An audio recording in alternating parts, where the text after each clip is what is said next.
main impact of the pandemic on our ability to provide services was in our day and employment services. We had to shut down all day services, and it was a while before we switched to offering any virtual services. I'm not a homebody type of guy. I can't sit in the same house and stare at the same walls all day. It was a big shift for our DSPs. They're used to being very hands-on and close to people by nature of the work they do. So even just keeping as much physical distance from people as possible was a big difference for them. They would try to encourage us to, whether it be through phone, through emails.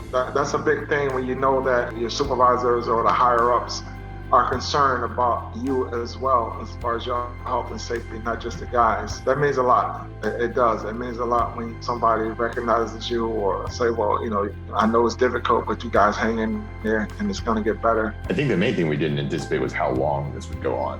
So I think, in the beginning, people were thinking, if we can just find, again, some online stuff to do or some movies to watch, that kind of thing. But when it started to get into months, DSPs were really having to switch things up and try to find something that people could do to keep themselves occupied. We decided to go ahead and purchase iPads for all the community living houses and start to distribute them to staff that work in other departments as well.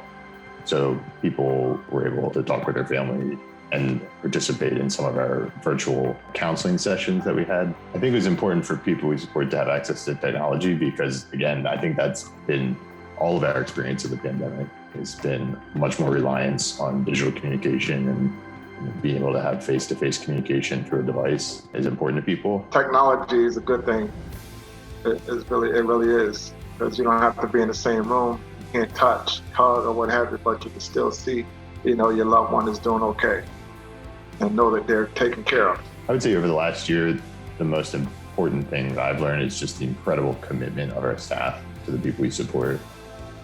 There's sort of nothing like what happened to test people's commitment, and they really just came through and showed how committed they are to caring for the people they support. They've helped out in other houses, they've helped out as much as they possibly can, but really our staff had a trial by fire and they came through incredibly. Now that everybody in my family's vaccinated, all my friends are vaccinated, it's kind of like I just can't wait to step out that door and be able to go.